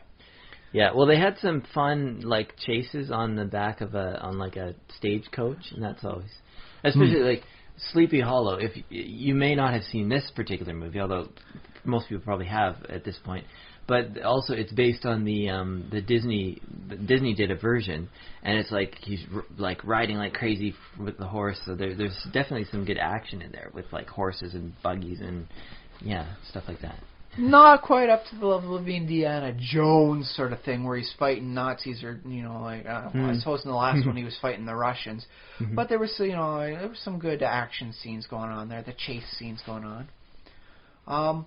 I found maybe a little disappointing that the horse that the horseman was riding, despite also coming from hell, seemed to have no real malevolence. At one point, Ichabod Crane lands on it, and he gets cracked in the back of the head by a branch, because he's standing up on a stagecoach, right? Yeah. And he gets knocked on the horse, and it's not like the horse is turns around and, the horse is trying to eat him now, because it's an evil devil horse. It's well, the horse is kind of along for the ride, if you'll ignore the bad pun. It's...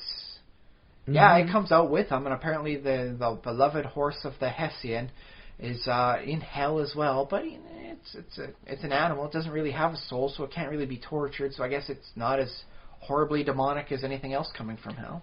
Yeah, I guess. I mean, would you compare the horse to his gear, his other equipment, like his sword or his axes, sort of thing, his clothing, his gloves? I think he wears gloves. Yeah. He's a trained horseman. He should be wearing gloves, sort of thing. He should also have a nice tri-corner hat, but seeing as he has no head, where would he put it? I just find it a little weird that, this is also a creature that is alive to some degree, but it doesn't have anything supernatural about it. It's, for all intents and purposes, just a horse that appears when he is summoned. Mm-hmm. if the horse's like footprints have been like steaming hot sort of thing to indicate, this horse has been running across the brimstone baked flats of hell sort of thing. Maybe it would have been a nice little thing, not attribute too much more than it's like, you can tell this is caused, by not a natural horse. This, the footprints of this horse left little burning marks, and like the leaves on the ground got seared by its very touch. Just a little thing would have made it a bit better. Nothing much to contend with, from the argument that, horses don't have souls, no animal has a soul, you can't torture it in hell then. Well, at some point, get away. That's kind of an interesting loophole. Shoot the horse, and I think they shot both the Hessian and his horse. And in the backstory sort of thing, and they died pretty close. Well, no. Like during the course of the show, they shoot them, and the Hessian, he falls down. He gets back up again. He's dead. I mean, he's got no beating heart. He's got no vital organs. Well, the bullet really don't stop him. Well, that's interesting to me though, because the bullet does knock him over. It's kinetic impact. Well, also what we know from MythBusters also is that when a bullet hits you, it doesn't knock you back. It just I'm willing to say, given the fact that he has no, inner ear functions because he has no head, he's a little bit more off balance than people are going to give him credit for. He's off balance. He didn't see it coming. Where's his eyes? Right? He didn't see it. But no, because he gets in fights and he's doing footwork and stepping back and forth. He's doing some pretty good two-weapon fighting. He's not falling back there. If you are going to have a character in any sort of campaign, go with two-weapon fighting. I think there's some very excellent two-weapon fighting used within this movie. Great sense to see, and definitely a good reason to show why you don't have giant, huge weapons in each hand when you're doing it. If you want to spend the points or the feats or whatever you want to do to make it happen, you can go for it. But if you want to see some nice, good choreographed two-weapon fighting sort of action, I think you spend a lot of time searching before you find something better than this. Although enjoy your search, man. If you want to go for it, enjoy. But excellent .0 research thing for you to watch. But so in the end, I think it's a darn good movie that's held up well over time. A definite good example of Johnny Depp's early work. People fainted an awful lot in that movie. Well, he did, yeah. And he was supposed to be a nervously excitable guy, as per the nature of Ichabod Crane. I like that about the character. I liked how he came back stronger each time. I was attacked by a headless horseman. Yeah, that's what we've been telling you. It's a headless guy. You didn't see it. He was a headless horseman. It's that's what we've been telling you for a little while now. It was a headless horseman. But then, no, next scene he comes out, I'm going into the western woods. Who is going to help me in this endeavor, sort of thing. He comes back stronger each time for it, and I think that's a really nice mark of the character, something that wasn't in the original story, but really made him a lot more compelling. It's okay to be frightened, so long as you come back the stronger for it when you get over it. And I think that shows some very nice character for him. Yeah, I guess I might have even wanted a bit more of that. He gets knocked down, but he comes back up stronger every time. No, not... Because I'm not going to make a Chumbawamba reference. I think I'm happy with him, with his level of strength towards the end of the movie, because he's the hero of the movie. Yeah. So I think I'm happy with his level of strength. He doesn't need to come in I'm ready to kill everything that moves now. I'm the ultra badass good guy. Haha. No. I'm comparing his performance with the cartoon, which... It's very difficult to compete with the cartoon on the level of cartoonish fear. What does he do? Bite his nails and turns white and is sweating like crazy and. Mind you, this was Johnny Depp. He was pretty pale to begin with. He did, and that's he did a very good what do you call neurotic performance, the whole I'm frightened of this, but then I found it interesting that he was a forensic investigator. He wanted to we don't know if this in the beginning of the movie he's shown finding out a person in the Hudson River, the Bronx River, one of the rivers in New York City, whatever one is. There's a drowned person. The guy goes, okay, burn him. He's we don't know how he died. He's you found him in the river. He's drowned. Burn him. He's no. If there's liquid in the lungs, then he drowned. If there's not, then he was dead when he went in there. And so he clearly wants to go in, but it's shown later on when he's going to do a bit of a vivisection sort of thing to figure out what's going on with the body. He's kind of squeamish. He's, I guess as much as any non-trained surgeon would be, first time opening up a body. Yeah. And that's an interesting one. Is this the spirit is willing, the stomach is queasy. Yeah. And yeah, because we say forensic investigator, but that's not quite accurate because he's sort of a prototypical version. Well, as good as you can get for $17.99. So he wouldn't have all the same tools. Don't be expecting Horatio Caine to come in and help save the day.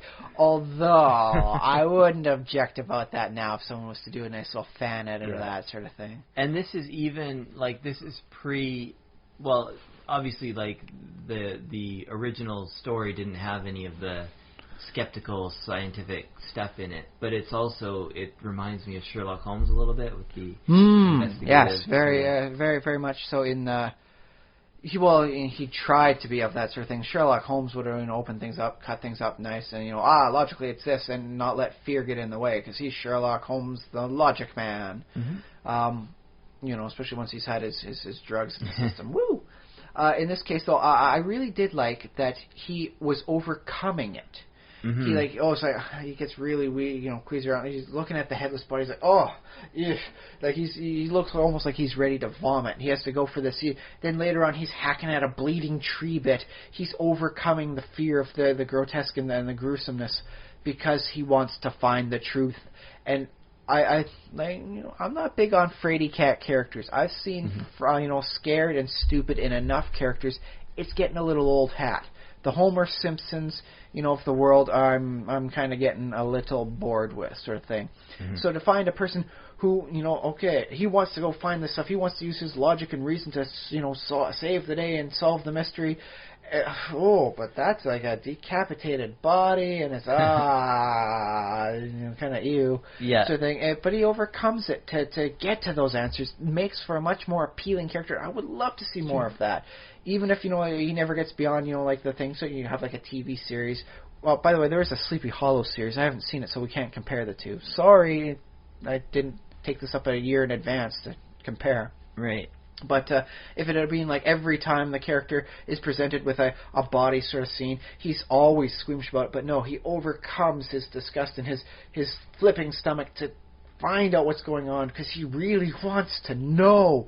I would love to see that in a character style. Yeah, well, and my TV heroes are the characters from Grey's Anatomy and all the CSI shows where they, I will say Doc down in the original CSI when he's cutting up a body, very good. Corpse-side manner, I suppose is the proper term for it. Well, yeah, they talk to them or whatever. Treats it with respect, do this right, do it properly, make the notes proper, do this, make sure it's all done, take a very careful eye, always examine, check everything. Buy the book, sort of thing. This was before the book was written, of course, so, you got to do your own stuff. So, yeah, my heroes, they kind of, they take to, bodies and dead things sort of dispassionately. They sort of distance. That would have been something I would have liked to have seen. He had the goggles on to see up close and all that, and then he's putting a scarf over his face because the smell. Yeah. I would have liked to have seen him be, I'm so queasy, it's so bad. Puts the goggles on, puts on a face mask sort of thing, to keep the air purifier thing, and then all of a sudden he's ready to see anybody anywhere. He puts on effectively a mask to distance himself. He's no longer him when he's wearing the glasses and the forensics. He could put on one of those plague masks from Europe. Maybe it would have been a little overdone for its time, but nice little proper I guess back then what would have been big waxed leather, I suppose. Puts on a waxed leather thing with the gloves, and then with these protections that that keep him from being so directly in contact with the situation, he can go in and he can solve anything. That would have been a very interesting trait to have used. I don't think it suffered from the lack of it, but I think it would have been a very interesting way to show the nature of the character and how he utilizes his logic and passion to distance himself from his own little fears and shortcomings. So in the end, I wouldn't give it 13 out of 13 doors. I give it 12 out of 13. There's a little bit here and there that could have, I think, been enhanced. By and large, a great movie. Seen the good test of time, though. Cool. So how are we doing for time? I think we've just about we're just about a little bit over. That's all right. As is our nature these days. I guess I should mention our social media. Yes. In case you're not already aware of it, we have Facebook page where you can write in little comments, facebook.com/thesimulationist. There's a YouTube page where you can write in little comments, youtube.com/thesimulation. You can find us over at the iTunes store. There is iTunes where there are a little box where you can leave a review, and there's like little stars that you can click on. You can click on 1, 2, 3, 4, or even 5 stars. Do they allow half stars? I can't remember. Oh. Could I give this like 12.5 dwarves out of 13? That's a little gruesome for me, honestly. I deliberately chose 13 because it's impossible. It's chaotic because it's impossible to divide it into. It doesn't match the 12. Every half thing winds up becoming a proper irrational fraction. Yeah, exactly. So if you can figure out a way to divide it up, otherwise maybe just round up. Well, that's the thing. I think we should give the dwarves based on the quality of what we thought about the whole thing. The Hobbit for added fun nature, and the dragon or wizard gets added in for supernatural aspects that we also found entertaining. Yeah. So in this case, I give it 12 dwarves out of 13. Not the full wizard, but at least a decent smog dragon added in. Okay. There you go. And that's our wonderful, like multi-tier criteria rating system. So, yeah. A thumb up or down is just too binary for the likes of us. Yeah. Well, yes, they can also find us on SpaceBoot1 over at the Twitter. Yes, I tweet at SpaceBoot1. And unlike his SpaceBoot1 over, in the Facebook, over in the YouTube area, it's numeral 1 for SpaceBoot on the Twitter, just to keep you on your toes. Yeah, exactly. Now, am I forgetting any social media? If you find this anywhere you find this, email. That's what thesimulationist@gmail.com. If you have thoughts to add, we might even read out your email on the podcast. So yeah, final thoughts for you then, Josh? Final thoughts on the movie. I liked it. I found this to be such an engaging movie, especially after so much time. Like when I saw it in 1999, I was not as widely traveled in the lands of fiction as I am now. Mm-hmm. I liked it then, and I found this time watching it, I was composing fan fiction in my head of it. It's like, okay, so it's the town of Sleepy Hollow. Later on, they changed their name to because no one wants to go to Sleepy Hollow where all these murders have occurred. They changed their name to Miskatonic, and they devote themselves to rationality. And that's when they create a university for this logic and reason to flourish. Because that would be 100 years later, the whole Lovecraft starts cropping up, sort of thing. Yeah. And I'm like, at the end, it's like, I'm pretty sure the Headless Horseman's over and done with. No one's going to try anything. But that Tree of the Dead, I would burn that tree down to nothingness and scatter the ashes. And then it's like, no, because, if I'm scattering the ashes across 5 states, it would be something like one of the areas where the ashes gets, scattered upon. That's where the Blair Witch crops up later on. The spread of evil. Or, it's like, just down the road from Sleepy Hollow, you find the town of Silent Hill. And so in my mind, I'm stitching together this horrible, craft, like flesh golem of gothic horror together. Yeah. Well, I wouldn't be, like I was saying, this is a comment I've made before, but I wouldn't be surprised if Silent Hill actually was inspired, the were inspired by Sleepy Hollow.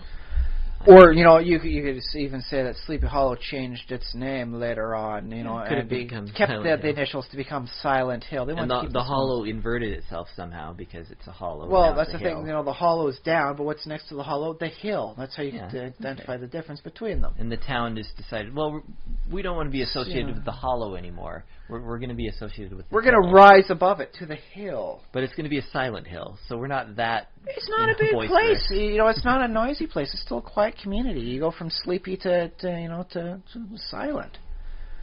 Sleepy and silent for names for town just sound a little bit like, ooh, something's not right. A town should be bustling and happy and vibrant and like prosper. Independence USA and Prosper Town and Freedom Town But that said, there are some places where life is a bit of a slower pace. Oh, but speaking of life at a slower pace with a creepy name, a little bit of news I forgot to tell this week is they are doing, I guess, a sequel series. I don't know if it's going to be a direct continuation, but they are doing a sequel to the Twin Peaks TV series. It took 25 years, but they're finally getting another season on the air. Nice. So, I guess try and find out, whichever way you can, get a hold of at least the first season of Twin Peaks. I've been told the second season just kind of peters out.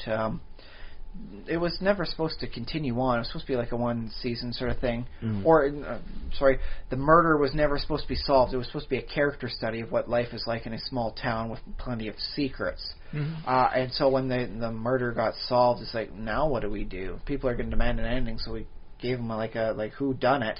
Mm-hmm. Now what? So if you wind up skipping the second season, maybe not the biggest loss, but get up to speed sort of thing for the new series, because I believe everyone that was big with it is getting back into it. So that's another nice little news blurb for you. Cool. But where is Twin Peaks in relation to Silent Hill and Sleepy Hollow and Miskatonic and all those nice little places? I thought that was on the West Coast, or like Colorado or something. Maybe it's one of the 5 states they sprinkled the ashes of the Tree of the Dead into when they were trying to get rid of the evil. It's in the Twin Peaks area. I mean, I gotta have to sit down. I might have to start looking and get a map of America and start making little X's here and there. Sleepy Hollows, because Sleepy Hollow is an actual place. Wasn't always true. It was unofficially always called by the name, but it didn't actually adopt the name properly until 1996, just before the filming got underway for the movie. So whether or not you want to say they decided to try and ride the film's glory, or whether or not they wanted to just directly associate it with the proper short story. It couldn't help give it a little tourist boost. That's it. I mean, it's not that far away from New York anymore. If you want to have a nice Halloween season and you're living in New York City, go up to Sleepy Hollow, see what they got planned. Go hit their website up, man. If they don't have something planned for their Halloween season, I'm going to be a little disappointed. I don't know. I wonder how good of an experience that would be. But I guess there's no way to find out. You can't have like a guy in a fake headless suit, wandering around on horseback going about there. You can get your picture taken with him, with the headless horseman. I like it. Yeah. So the thing is, it'd be kind of like a Where's Waldo thing. He goes around like a particular path, once a day sort of thing, and you got to try and you be at the right spot to see him. Take a snapshot, and that way you get a nice little bunch of like a snapshots like I found the headless horseman at Sleepy Hollow. Haha. Mm-hmm. I mean, heck, and while you're up there, buy a pumpkin, take it back with you. I mean, it's only a 45-kilometer trip, man. Drive back on. Oh, wait. I've been told nobody owns cars in New York City. That's why it's so hard to find a parking spot. Yeah, well, we were looking up at it, but there is actually a light rail line up there? Or there's some of their mass transit system. Yeah, you can get up there. You don't need a car to get to Sleepy Hollow. Yeah, but if you get a big enough pumpkin, you might need an extra seat, which means an extra ticket. For a pumpkin, yeah. Depending on how it goes, who's charging you for what? Well, just get a little pumpkin that you can fit on your lap. I don't know, man. It's kind of hard to buy the little pumpkin. You see, look at that size of that pumpkin. I could make such an amazing jack-o'-lantern out of that. Next thing you know, you and your 2 friends are hauling this giant pumpkin. You're just like, should we roll up the stairs? We'll need a chainsaw to carve it. So you know what we could do? Jim's got a nice little, kid there. We can put, Jim Jr. in the jack-o'-lantern sort of thing. Just have him with the flashlight. And when the kids come trick-or-treating, we have him pop out and scare the bejesus out of everyone. It'll be hilarious. We'll just buy him a couple bags of candy. He won't go trick-or-treating. We'll just have him do that. It'll be amazing, and it'll be something we can always remember. But the inside of a pumpkin is so gross, though. No, that's why he's going to, You've carved them before. You wear like a rain... Give him a raincoat. And he can eat the seeds off the side. But you just, put one of those left over inside. You just put it in like one of those little Snickers, bite-sized candy bars. It's just waiting for the next group of kids to come on in, and then all of a sudden, pop! Whoa! Kids go running. Everyone has a good remembrance, sort of thing, and that's why you buy the giant pumpkins instead of the small little ones. Okay. There you go. I guess we should somehow wrap up this to a close. All right. Well, we've given our final thoughts, so I think.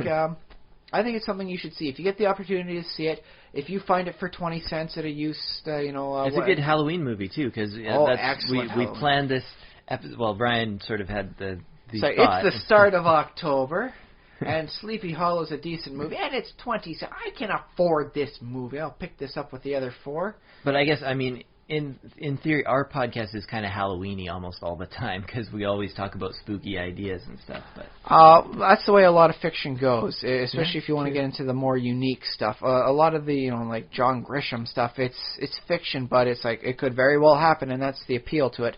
So it's I don't want to say lesser fiction, but it's closer to reality fiction. Whereas mundane fiction. Yeah. The potential reality fictions of it. Yeah. We're all for the stuff that couldn't possibly. That's why we're doing it in fiction. This is for stuff that can't exist in reality. Or can it? Da-da-da-dun. Or can it? And if it did, what would you do with it? How would you handle it? I think he might faint too. Maybe that's why everyone was fainting in Sleepy Hollow. It's not just the temperamental nature of people back in the day. It's like, no, you've encountered something that so conflicts with your worldview, you're going out for a little while. You're going to drop unconscious now. Have fun. Well, yeah, I like that about the Johnny Depp, the Ichabod Crane character, because a lot of our heroes are very Yeah, if this was Bruce Willis in there, sort of thing, like, he would I'm not have walking fainted. On broken glass, whatever. He would have, like, oh no, the headless horseman's coming for me. He would have grabbed like a branch off the tree, snapped it for a spear, and impaled the guy from 100 yards away. Yeah, because he's Bruce Willis, and that's what I would do. That's what we want our heroes to do. Whereas this was a much more, I guess, closer to reality in that respect for how he reacted. Yeah, and he was fun and funny too, so I enjoyed that. And I think a way that Johnny Depp encapsulates maybe the best. If you want to see some good classic Johnny Depp characterization, there's a good movie for that as well. Mm-hmm. So, by all accounts, good movie.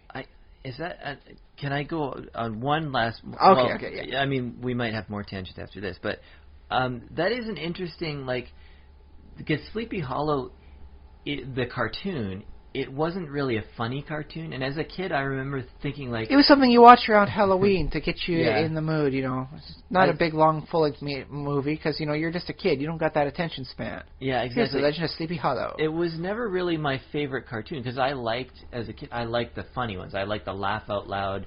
I like the really weird ones, like the Elephants on Parade when Dumbo gets drunk. Oh, God, I love that one. As a kid, I hated that, but now, I watch it on YouTube. I'm like, I love it. It's just so cool. And you would never see them do that in a movie now. It's like, oh yeah, and then in this scene, they get drunk and hallucinate.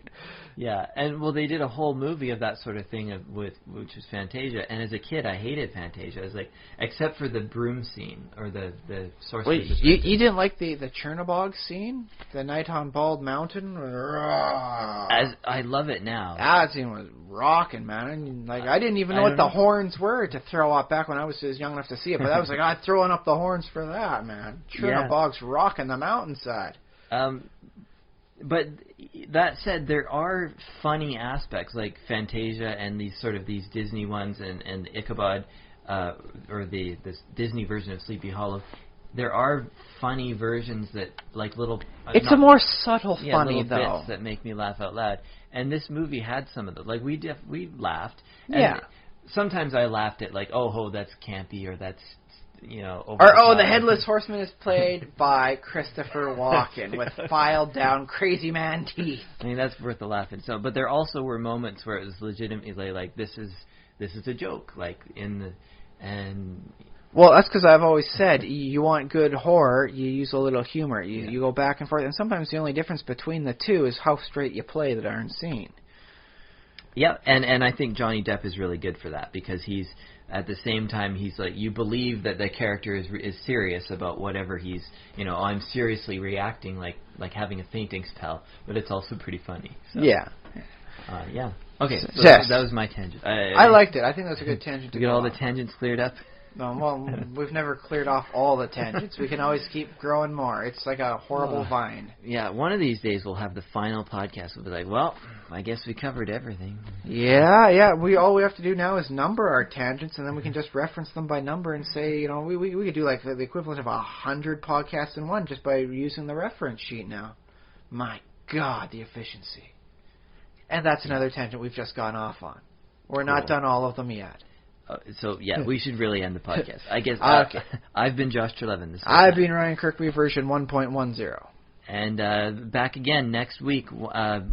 These usually upload Monday mornings, pretty consistent. So look for us again on the next Monday morning, and enjoy us at work or in the car or while playing video games or whatever else you're doing. Maybe if you're a little bored while trick or treating, maybe you're not trick or treating yourself. You're taking the young ones from door to door. Put one of us, in the one earbud, and keep the other earbud for make sure the kids are doing the right thing, and just listen to us as you go. You know what people should do is they should have our podcast playing in front of their front door for Halloween, as kids are coming up to trick or treat.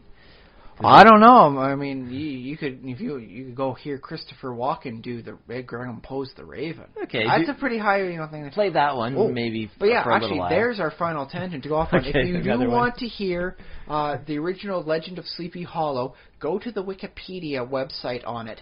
There is a LibriVox recording right up near the top on there. Just click play, sit back, relax, and hear some classic American, speculative fiction literature. Cool. There you go. Take care out there. Oh, one more thing. Oh, okay. That's not the final tangent. Darn it. I just want to ask our listeners to please share the podcast.